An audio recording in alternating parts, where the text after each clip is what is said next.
बहुत समय पहले की बात है। एक गांव में चरणदास नाम का आदमी अपनी पत्नी कलावती के साथ रहता था। अगर कभी कोई झूठ या ठगी बात करता तो चरणदास इन दोनों में मास्टर थे। एक दिन उसके दिमाग में एक ख्याल आया कि अगर उसको अमीर आदमी बनना है तो ठगने के लिए गांव का सरदार ठीक आदमी रहेगा। दुनिया में उसके पास बस अब एक ही चीज बाकी रह गई थी, वह थी उसकी बकरी। नहीं, उसके पास दो चीजें थी। अगर तुम उसे गिनो तो क्योंकि साथ में उसकी पत्नी भी तो थी। एक दिन उसने अपनी पत्नी से कहा, मैंने अमीर बनने के लिए एक तरकीब सोची है। उसमें तुमको और बकरी दोनों को मेरी सहायता करनी पड़ेगी, क्योंकि अब केवल तुम दोनों ही मेरे पास रह गए हो और तुम तो मेरे लिए बहुत ही कीमती हो। खास करके इस समय अपनी तरकीब को काम में लाने के लिए मुझे तुम्हारे सोने के हार की जरूरत पड़ेगी, जो मैं अपनी बकरी को दूंगा। जी ठीक है, आप जैसा बोलोगे मैं वही करूँगी, लेकिन इस बात का ख्याल रखना कि वो हार तुम्हारी माँ यानी मेरी सास की आखिरी निशानी है।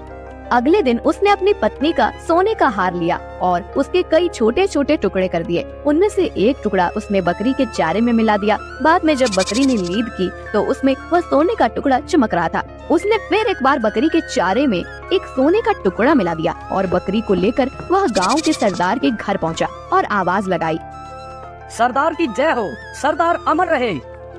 कहो मेरे बच्चे, कैसे आना हुआ? सरदार, मेरे पास एक बहुत ही खास खबर है जिससे आप सबसे अमीर आदमी बन सकते हो। तब तुम ये खबर अपने पास ही रखकर खुद ही अमीर क्यों नहीं बन जाते? क्योंकि इतनी अमीरी तो केवल सरदारों को ही अच्छी लगती है। जहाँ बना, अगर मैं इतना अमीर बन गया तो मुझे यकीन है वह खजाना मुझसे आप ले लेंगे। इसलिए मैंने यह सोचा कि उसे मैं आपको अपने आप ही दे दूं। चरणदास, तुम बहुत ही अक्लमंद आदमी हो। बताओ क्या खबर है? चरणदास ने अपनी बकरी और उसकी लीद सरदार को दिखाई। सरदार को ऐसी बकरी देखकर बहुत आश्चर्य हुआ जो अपनी लीद में सोना निकालती है। इससे पहले ही वह अपने आश्चर्य पर काबू पाता कि इतने में बकरी ने फिर से लीद दे दी और उसमें भी सोने का एक टुकड़ा चमचमा रहा था। तुम इस बकरी का क्या लोगे? और देखो, एक दाम बताना, क्योंकि तुम जानते हो कि मैं तुमसे ये बकरी बिना कुछ दिए भी ले सकता हूँ। मैं हमेशा ठीक ही बोलता हूँ। जहाँ पना, आपके एक बहुत ही छोटे नौकर की हैसियत से मैं इसका दाम केवल 100 सोने के टुकड़े और 100 चांदी के टुकड़े मांगता हूँ। चरणदास, तुमको 100 सोने के टुकड़े और 100 चांदी के टुकड़े मिल जाएंगे। चरणदास को तो विश्वास ही नहीं हुआ कि सरदार इतना दयालु था। चरणदास फिर बोला, जहाँ पना, कोई आपका सोना चोरी न कर ले, इसलिए आप बकरी को अलग ही रखना और अपने बहुत ही खास आदमी को उसकी रक्षा के लिए रखिएगा। इतना कहकर वह वहाँ से चला गया। 4 दिन बाद उस बकरी को जहाँ रखा गया था वह जगह उसकी लीद से भर गई। सरदार के नौकरों ने वह पूरी लीद छान मारी पर उनको सोने का एक टुकड़ा भी नहीं मिला। ये देखकर सरदार गुस्से से भर गया और बोला, उस कमीने को मेरे पास जिंदा लेकर आओ और अगर वह न आए तो उसको मार दो और उसका मरा हुआ शरीर लेकर आओ ताकि मैं उसको पितरों को खाने के लिए फेंक सकूं। चरणदास तो इसके लिए पहले से ही तैयार था, क्योंकि उसको मालूम था कि सरदार उसको बुलाएगा, क्योंकि उस बकरी की लीद में सोना तो निकलना ही नहीं था। उसने अपनी पत्नी को अपना प्लान पहले से ही बता दिया। कलावती, जब हम सरदार के पास जाएंगे, जो कुछ भी मैं तुमसे कहूँ उस हर बात पर बहस करना और उसको काटना। इस तरह हम आपस में लड़ेंगे और वहाँ से आगे मैं देख लूंगा। जी ठीक है, आप जैसा बोलोगे मैं वही करूँगी। उसने एक थैली में खून जैसा लाल रंग लिया और अपनी पत्नी के पेट पर बांध दिया। जैसे ही सरदार के आदमी उसके पास आए, उसने अपनी पत्नी को भी साथ लिया और उनके साथ चल दिया। सरदार के घर आकर चरणदास ने सलाम किया और बोला, सरदार की जय हो, सरदार अमर रहे। जहाँ पना, आपने मुझे बुलाया। चरणदास, तुमने तो कहा था कि तुम्हारी बकरी अपनी लीद में सोना निकालती है। मैंने उसको तुम्हारे कहे अनुसार 4 दिन तक एक अकेली जगह में रखा, पर मुझे उसकी लीद में सोने का एक टुकड़ा भी नहीं मिला। जहाँ पना, पर मैंने तो आपसे यह केवल कहा नहीं था बल्कि करके भी दिखाया था। उसकी पत्नी बोली, सरदार, इसने आपको धोखा दिया था। बकरी की लीद से कोई सोना वोना नहीं निकलता। चरणदास चिल्लाया। चुप रह झूठी। कलावती ने भी जवाब में कहा, तुम झूठे हो।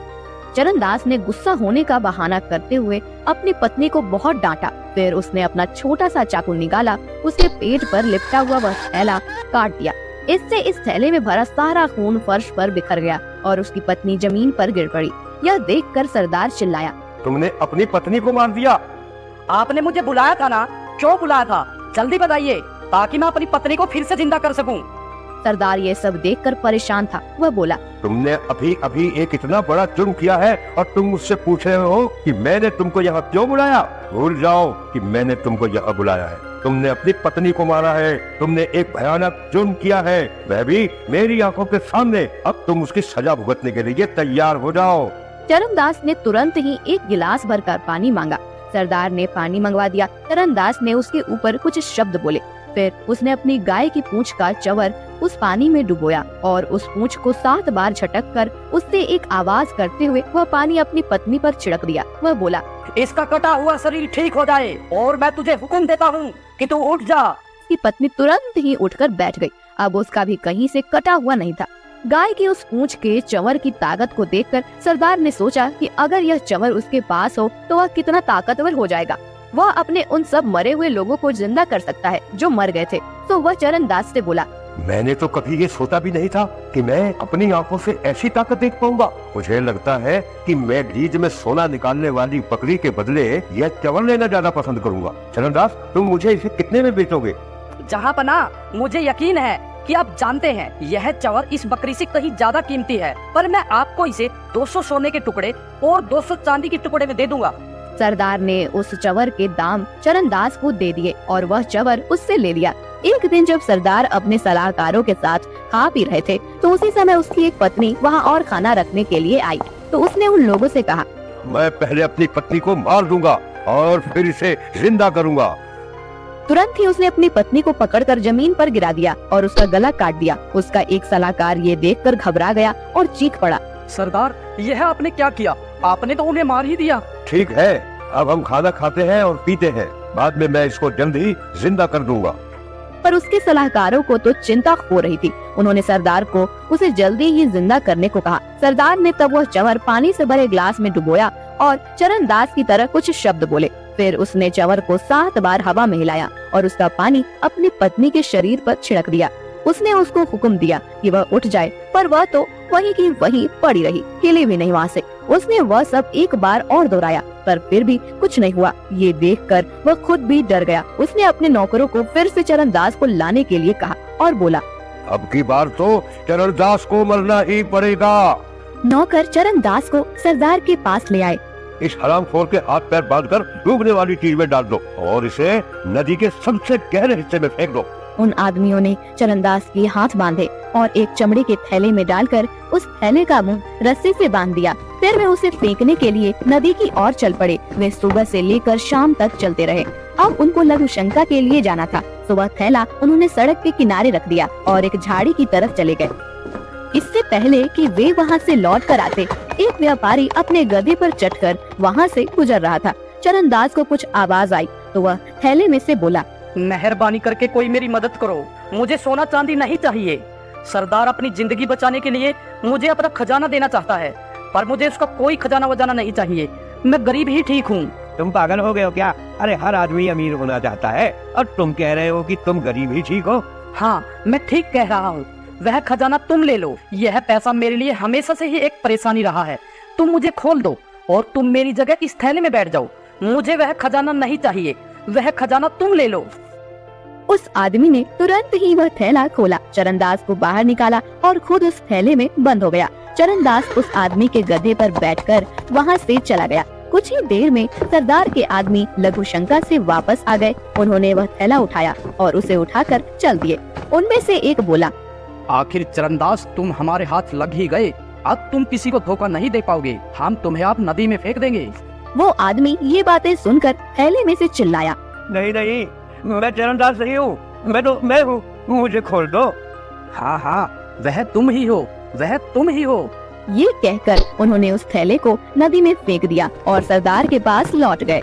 पर इससे पहले कि सरदार के नौकर उसको सारी खबर बताते कि चरणदास गधे पर सवार होकर वहाँ आ पहुँचा। सरदार तो उसको देखकर कुछ बोल ही नहीं सका। चरणदास सरदार से बोला, सरदार सरदार, आपके पुरखों ने आशीर्वाद भेजा है। अच्छा हो अगर आप भी उनसे मिलने वहाँ चले जाए। वे आपको बहुत याद करते हैं। वहाँ सोना और चांदी टनों में है।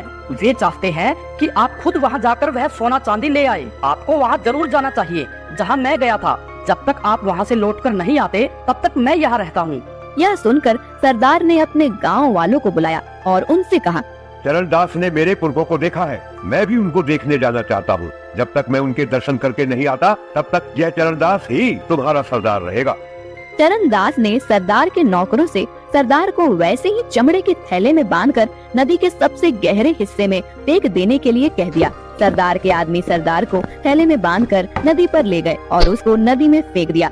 चरणदास ने उस गांव पर कई सालों तक राज किया और जब सरदार वापस नहीं आया तो वह उस गांव का असली सरदार बन गया। इस तरह से गांव का वह ठग गांव का असली सरदार बन गया। रामधन तिवारी को परमात्मा ने सब कुछ दिया था, किंतु संतान के बिना उनका घर सूना था।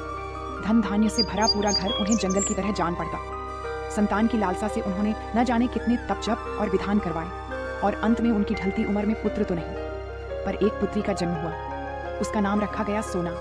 सोना का लालन पालन बड़े लाड़ प्यार से होने लगा।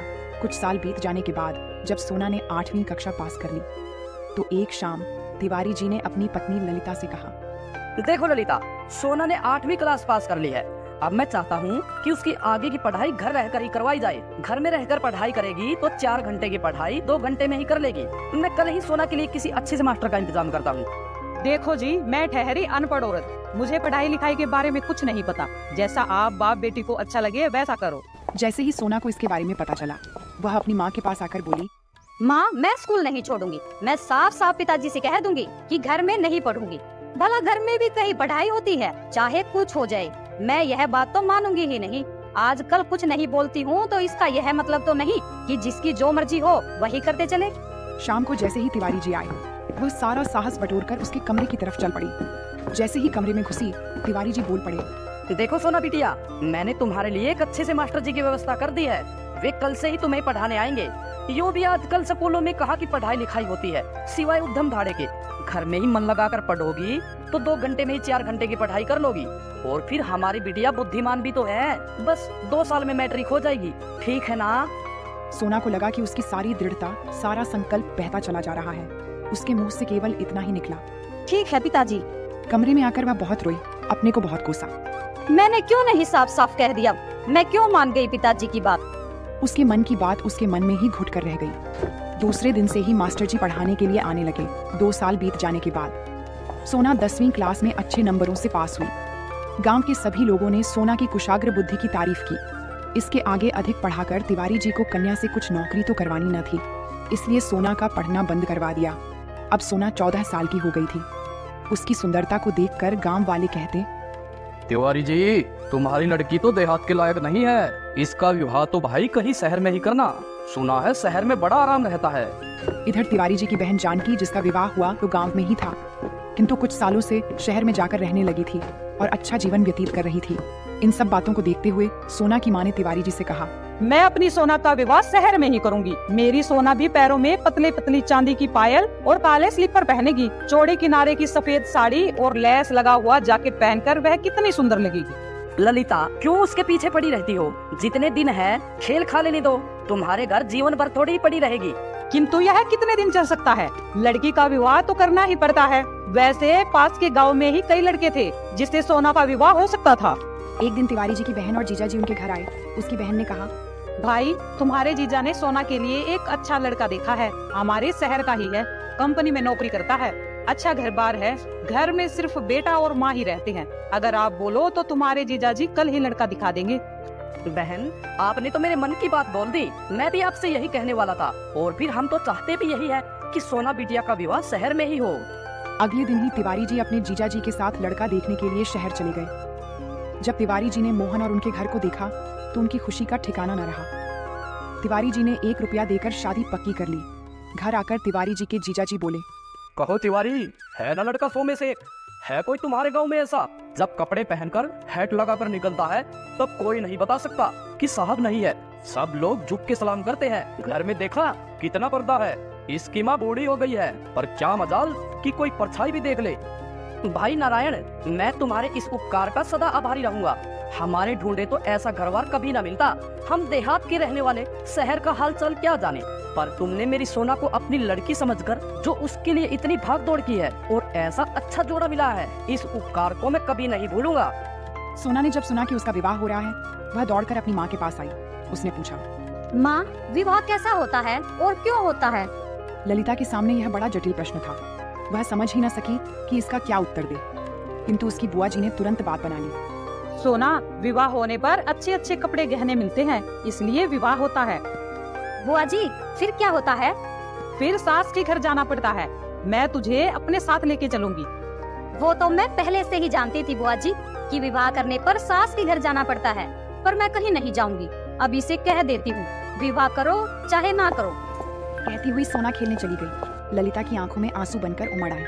वो बोली, अभी बचपना है, बड़ी होगी तब सब समझ जाएगी। फिर तो ससुराल से आना 1-2 दिन के लिए भी कठिन हो जाएगा।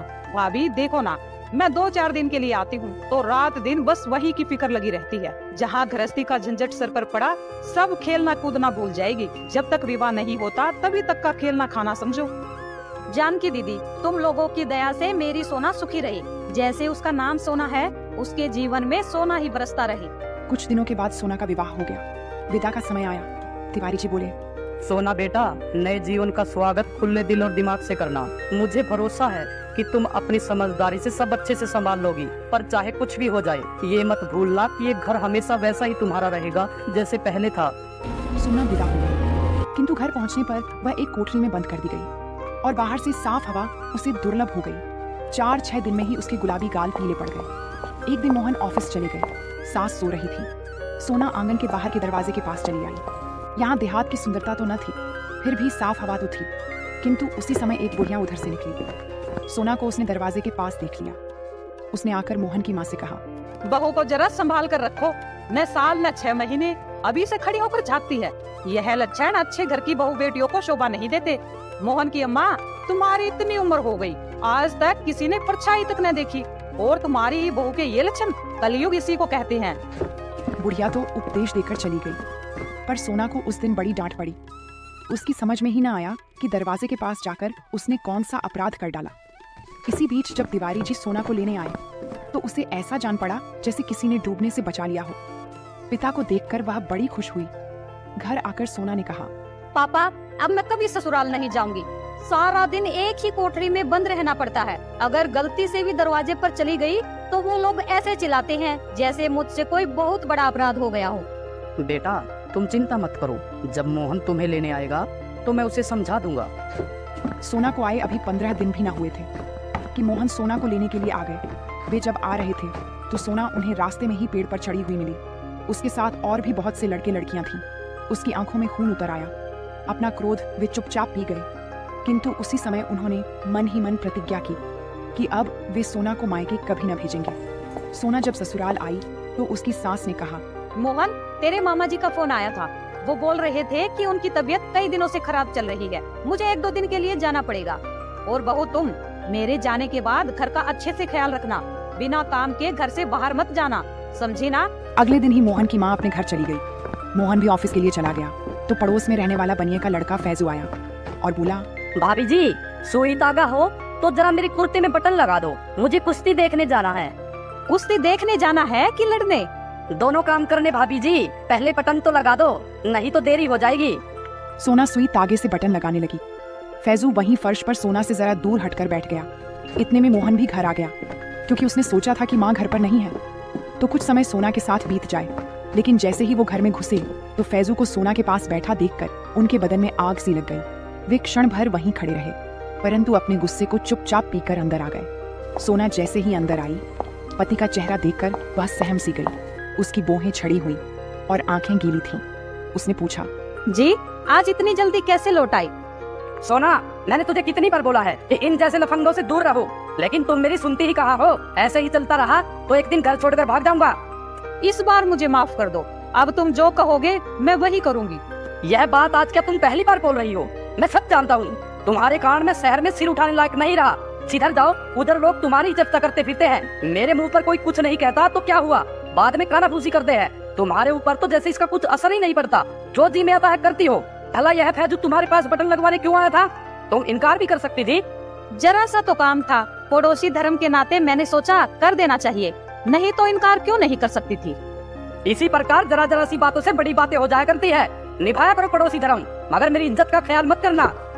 कहते हुए मोहन बाहर चले गए। वह कटे हुए वृक्ष की भांति नीचे गिरकर रोई। रोने के बाद उसका जी हल्का हुआ। उसे अपने गांव का जीवन याद आने लगा। वहां सबसे बोलने बात करने की स्वतंत्रता थी, वहां तो उसकी कभी चर्चा नहीं हुई। मैंने ऐसा कौन सा पाप कर डाला जिसके कारण इन्हें शहर में सिर उठाने की जगह नहीं रही। यदि किसी का कुछ काम कर देना, बोलना या बात करना पाप है, तो यह पाप जाने अनजाने में मुझसे सदा ही होता रहेगा। ऐसे जीवन से तो मर जाना अच्छा है। मैं घर के अंदर पर्दे में नहीं बैठ सकती। रात को सोना चूहे मारने वाली दवा खाकर सो गई। सुबह हुई तो उसकी आंख न खुल पाई। यह ऐसी नींद थी जिसने सोना को सदा के लिए शांति दे दी। तिवारी जी भी उसी दिन सोना को लेने के लिए आ गए, लेकिन जब अंदर से रोने की आवाज आई तो उससे रहा न गया। अंदर जाकर देखा तो सोना की लाश जमीन पर पड़ी थी। कन्या की लाश गोद में लेकर दहाड़े मार मार कर रोने लगी। तिवारी जी इस बीच कई बार सोना को लेने आ चुके थे, किंतु मोहन ने विदा न किया। अंतिम संस्कार के बाद जब मोहन लौटे तो मेज पर उन्हें सोना का पत्र मिला। मेरे पति देवता, मैं मर रही हूँ। मरने वाला कभी झूठ नहीं बोलता। आज तो अंतिम बार विश्वास कर लेना, मैं निर्दोष थी। मुझे ऐसा लगता था कि या तो यह दुनिया मेरे लायक नहीं है या मैं ही इस दुनिया के योग्य नहीं हूँ। आप मेरी एक कठिनाई शायद समझ नहीं सके। एक वातावरण से दूसरे वातावरण में पहुँचने में, मैं अपने आप को शीघ्र ही अनुकूल बना लेने में असमर्थ पाती थी। अपने मरने का मुझे कोई अफसोस नहीं। दुख है तो केवल इतना ही कि मैं आपको कभी सुख न दे सकी। आपकी अभागिन सोना। मोहन ने जब पत्र पढ़ा तो उसे बहुत दुख हुआ। उसे लगा कि उसने सोना को ना समझ के जिंदगी की बहुत बड़ी गलती की है, पर अब पछताने से क्या हो सकता था जब सोना ही ना रही।